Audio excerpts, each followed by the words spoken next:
Cyberdark, Exosister, and double Dinomorphia topped this regional. Make sure you guys smash the living crap out of that subscribe button so you guys don't miss out on more awesome content. I can't even begin to tell you here, but the Carta Magica regional out of, was one of the parts of Canada here. This regional breakdown is amazing. Like, I don't even know where to start to tell you here that these results kind of break the format. Just kidding. It's a lot of pretty cool rogues. So Sprite was the most represented deck out of this event.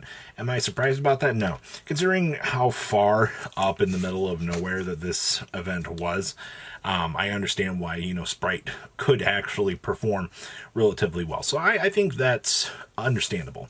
Then we had double Dinomorphia. Now, that is what gets me here. The fact that we had two Dinomorphia decks that actually had the chance to perform out here is actually kind of crazy to me. So kudos to that. Now, we did have Purely and Exosister also, competing out here as well. It's not like these were, or the event didn't have meta. It was there. It was just, you had to work for it a little bit harder. And then, of course, we had one Vanquished Soul Duelist kind of stepping up to, show us that the deck is still fully capable of doing its thing. And then we had this mystical Cyberdark Exosister deck. I saw this earlier in the week, and we finally got the official deck list released from the regional. And we're doing Dinomorphia stuff in here as well. Like, this is actually insane. Like, the amount of synergy that you can kind of pull together here and actually have work out, I'm genuinely impressed. I don't think anybody else has really considered an idea like this, but if this is what it takes to be able to top a regional out here, maybe we're doing things wrong. Maybe we should try more of these combination engines. That technically would put us at 3 Dinomorphia decks. Technically in the top cut if you're going to count it like that. Let's pass on over to deck list. So to nobody's surprise, Purely ended up winning this event. Now, let's be honest here for a second. You're going to see my favorite tech choice out of the entire format, and it's how many Book of Moons, how many Book of whatevers can we shove into a deck and have it actually work out. And it's been a pretty big mainstay for a majority of this format, and I don't think that's going to change. I think that people are going to continue to underestimate Book right now, especially in a deck like Purely. And I also see that we are playing Crossout Designator in here as well. Let me tell you, the amount of times that you can cross out something that your opponent is setting up here, it's kind of free at this point in time. As long as, it's kind of uninterrupted, your opponent just is like, oh, what am I supposed to do about that? Well, the answer is you do nothing, actually. You just kind of let whatever if the crossout resolves, you probably scoop up your cards and call it a day. Because, Purely's going to go ahead and do the full combo big cat surprise on you.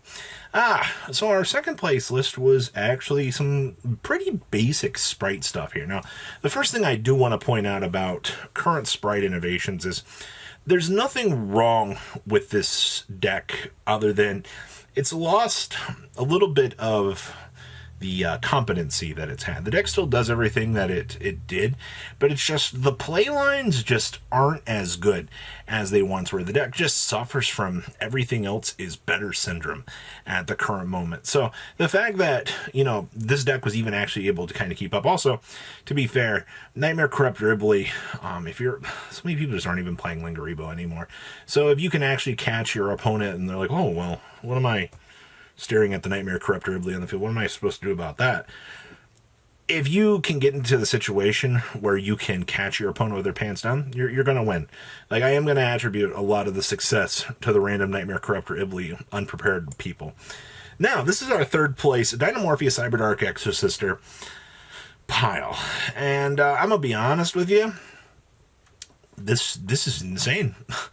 Like, the amount of splash engines that you have working in this deck, kind of pulling on each other here and just punishing the opponent is genuinely insane. All right, I've never seen anything like this.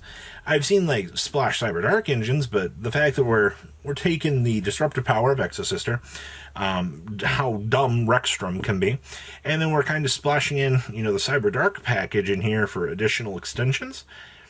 maybe we should. Maybe we've been doing this wrong. I do recommend giving this list a shot if you want to have a little bit of fun. All right, I know fun in the game of Yu-Gi-Oh. Yeah, have a fun time with this. All right, the deck seems like it has a lot of potential. Oh, hi Cashier. You know, I was wondering where one of you were going to be in this video. So the first things I see immediately here, we are playing double Cosmic Cyclone. A little bit interesting. I feel like most people at this point prefer the Lance or the Econ versus something like the Cosmic Cyclone because they want to make sure that they can have the defensive options to ensure that they can not get blown out. But the biggest things that I also see here, I mean, we're maximizing on 6 books. You want to make sure that you can punish your opponent. And somebody was prepared with Lingaribo in here. Finally! Somebody gets it. Also, I mean, to be fair, this Cashier's extra deck has so much space. Why do you think they can toss in, you know, the Goliath, the double fossil package here? It doesn't hurt them at all to have all these dedicated extra slots that they can kind of just freely use up. So I always find that a little bit interesting for what they can do. All right, we have Vanquish Soul down here. Okay, well, this is pretty interesting. We're main decking triple Super Poly. We've seen Super Poly kind of showing up a little bit more with this deck because it's not that this deck has problems board breaking, but if there's a troublesome monster on the field and you can't really handle it, Super Poly gives you that option to get it off of the field. So that's why you're playing more towards the consideration lines for that, just to be able to get these stupid problem cards off of the field. We're citing the books as well. We're also citing the TC Boos. Somebody gets it. I would only want to play this deck if I can actually play. There can only be one in the deck because I think the card is actually insane. You get so much stupid good value off of There Can Only Be One with this deck. Good stuff. Outside of that, I don't see anything else too out of left field. Looks good. Hey, we have a Dinomorphia deck here. Okay, so I see that we are citing one copy of Deck Lockdown. I like that. That's actually really cheeky. We're playing double Duality, double Pot of Prosperity. That's fine.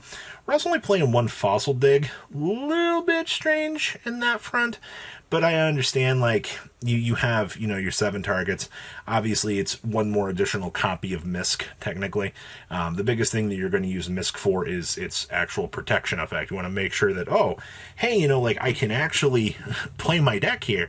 And the biggest problems are if your opponent, you know, cuts you off or, you know, you can't capitalize on anything. Well, that's what the Misk is for, all right? Or, you know, it acts as an additional starter for, you know, your chunk of Dinomorphia cards. Outside of that, I don't see anything too spicy in this list. Like I said, I think the Deck Lockdown is the most interesting, and of course, another person's prepared with the Lingaribo. Alright, so we have another sprite list back here, but this is way more interesting. We're playing the Magician Souls package in here as well. This is going to give us pretty strong filtering options, actually. We can turn that Stupid Faithful Adventure and that Draco back into a draw too, as long as we see it. And that's actually pretty good. Don't underestimate what getting some extra free draw power can actually do for you. I guarantee you a lot of people are going to look at this list and they're going to be like, why the illusion? It's a free draw too.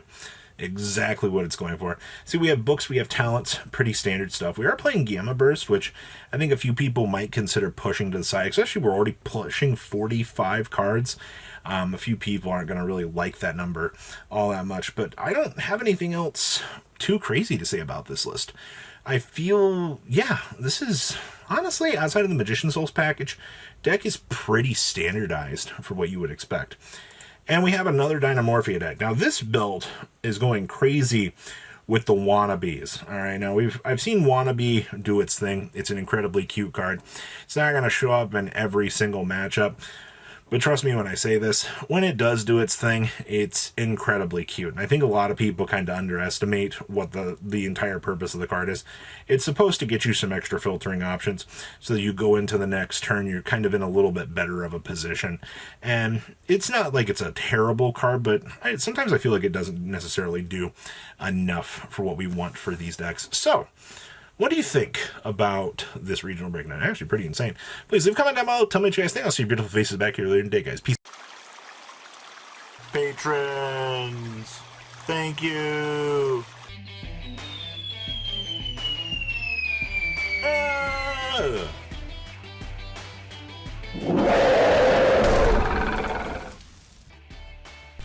Thank you so much for watching. Check out these other videos.